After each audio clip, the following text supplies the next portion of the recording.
kita akan membahas suatu topik dengan judul personal pronoun. Yang menjadi pertanyaan, apakah itu personal pronoun? Personal pronoun adalah pronoun atau kata ganti yang digunakan untuk orang, hewan, benda, atau hal secara spesifik. Kata ganti ini tergantung pada peran sebagai subjek, objek, atau posesif, dan jumlah atau orang ke berapa, dan gender dari noun yang digunakan. Atau bisa saya simpulkan secara sederhana bahwa personal pronoun adalah kata ganti diri orang, hewan, atau benda. Next. Jenis-jenis dari personal pronoun. Ada 7 jenis-jenis dari personal pronoun, tetapi di sini saya buat menjadi 8. Ada 2 you, ya. Satunya untuk singular dan satunya untuk plural. Apa saja itu sih personal pronounnya? Yang pertama adalah I yang artinya saya, you yang artinya Anda untuk singular, she, dia untuk perempuan, he, dia untuk laki-laki, it, itu untuk hewan, tanaman, ataupun benda, we, kita atau kami, you, kalian yang plural, dan they, mereka. Dan jika posisi personal pronoun sebagai objek, maka I berubah menjadi me, you, tetap you, she, her, him, it, us, you, them, dan seterusnya ya. Kemudian possessive pronoun. I jadi mine, you jadi yours, she jadi hers, dan seterusnya. Possessive adjective. I jadi my, you jadi your, she jadi her, she jadi he jadi his, it jadi its, dan seterusnya. Yang perlu diingat bahwasanya possessive adjective itu selalu ditambahkan dengan noun atau kata benda. Kemudian yang terakhir refleksi pronoun. I itu menjadi myself, you yourself, she herself, dan seterusnya di them, they, themselves. Lanjutkan. Personal pronoun digunakan berdasarkan beberapa ketentuan. Yang pertama, ketentuan sebagai person atau orang. Dikelompokkan menjadi 3. Yang pertama first person, second person, and third person. First person artinya kita sebagai pembicara. Berarti contohnya I dan we, yang artinya kita atau kami. Second person adalah orang yang menjadi lawan bicara kita. Berarti contohnya you, yang artinya kalian, dan Anda atau kamu. Sedangkan third person adalah orang yang dibicarakan. Orang yang dibicarakan. Berarti contohnya she, he, it, dan them. Ketentuan yang kedua adalah number. Terbagi dua, yaitu singular atau bentuk tunggal and plural bentuk jamak. Singular contohnya I, she, he, it, dan you yang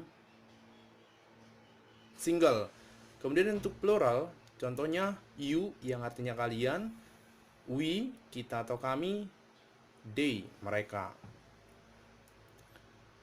Ketentuan yang ketiga adalah gender. Terbagi 3, yaitu maskulin untuk laki-laki, feminin untuk perempuan, neutral atau netral biasanya untuk benda, hewan, dan tumbuhan. So what is next? Oke, langsung kita masuk ke contoh personal pronoun sebagai subjek atau penerapannya. Yang pertama, I am a student. Saya adalah seorang pelajar. I posisinya di situ sebagai subjek.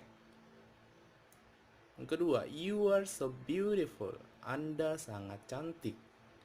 Personal pronounnya adalah you yang posisinya sebagai subjek. Yang ketiga, she goes to school. Dia pergi ke sekolah. She, dia untuk perempuan.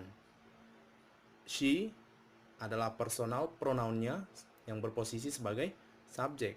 Yang keempat, he is a driver. Dia adalah seorang supir. He, dia yang artinya dia laki-laki.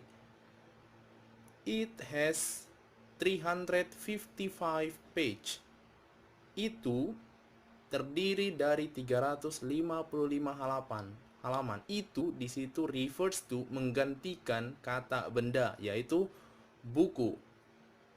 It di situ posisinya sebagai personal pronoun sebagai subjek. Keenam, we play on the yard. Kami bermain-main di halaman. We, personal pronoun yang posisinya sebagai subjek. You are good students. Students di situ plural, berarti kalian adalah murid-murid yang baik. Yang terakhir, they sleep on my bed. Mereka tidur di ranjang saya, atau mereka tidur di tempat tidur saya. Kemudian yang menjadi pertanyaan, kenapa di sini ada digunakan she goes to school, kata kerjanya ditambahkan es, kemudian ada yang tidak, seperti we play on the yard. Kali ini saya tidak akan membahas masalah itu, tetapi saya akan bahas di video-video berikutnya. Kita lanjut. Contoh personal pronoun yang posisinya sebagai objek. Yang pertama, my sister pinched me. Saudariku mencubitku. Me, personal pronoun sebagai objek. Yang kedua, Tessa is waiting for you. You, personal pronoun sebagai objek. Joshua loves her. Joshua mencintai dia. Dia di situ adalah perempuan, makanya personal pronounnya adalah her. Yang keempat, the teacher call him. Guru itu memanggil dia. Dia di situ yang mau dipanggil adalah laki-laki, makanya personal pronounnya adalah him. Kelima, I bring it every day. Saya membawa itu setiap hari. Itu di situ menggantikan sebuah kata benda, yaitu pulpen. Yang keenam, our parents proud of us. Orang tua kami bangga dengan kami. Us, personal pronoun sebagai objek. I called you one by one. Saya memanggil kalian satu persatu. You, personal pronoun sebagai objek. Yang terakhir, the headmaster punish them. Kepala sekolah menghukum mereka. Them, personal pronoun sebagai objek. Kita lanjut. Possessive pronoun and possessive adjective. Yang pertama, that is my book. That book is mine. I take your pen. That pen is yours. He stole their hats. Those hats are theirs. Bisa dibedakan ya, possessive pronoun dan possessive adjective. And the other etc. Yang terakhir, contoh dari refleksi pronoun. I do my homework by myself. Refleksi pronounnya adalah myself. Nah, itu gampang, tidak perlu saya berikan contoh satu persatu.